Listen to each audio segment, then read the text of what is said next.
I hear a lot more reports from those people of things like hypnotic coma and this kind of thing, where people just apparently get stuck in and that kind of thing.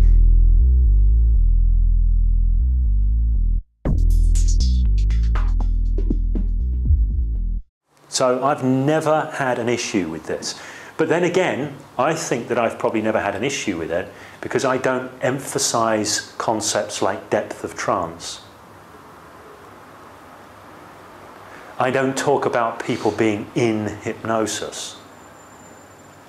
So because I've deframed a lot of that stuff, people don't get stuck in hypnosis because we're not operating by those metaphors and those paradigms anymore. So people don't tend to get stuck in something that I've never said they're going to be in the first place.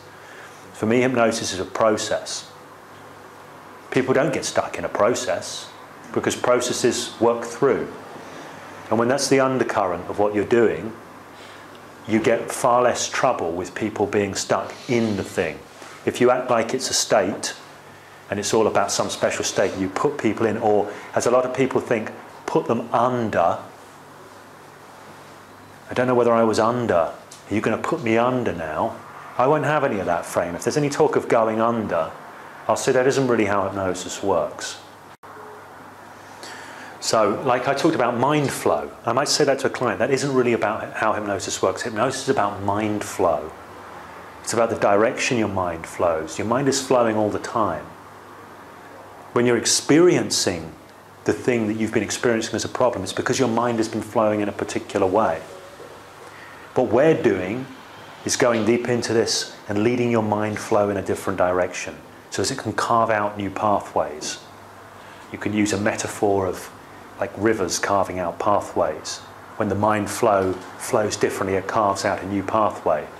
Right? This kind of framing is very different from the kind of, well, we're going to put you under, and while you're under, people go and they create a reality in which they go under. You can get stuck under.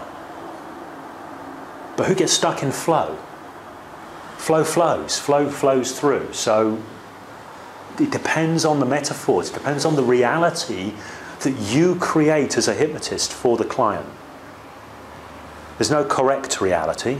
There's just choices. But my preference is to stay away from things like heavy states and going under and mind control and all of that stuff. I prefer to stay away from that. Some people love to play those frames. Unsurprisingly, I hear a lot more reports from those people of things like hypnotic coma and this kind of thing, where people just apparently get stuck in and that kind of thing. It doesn't really happen for that long. Just that people are buying into a reality you created for them. So don't create a reality where that's going to happen. There's the easy option.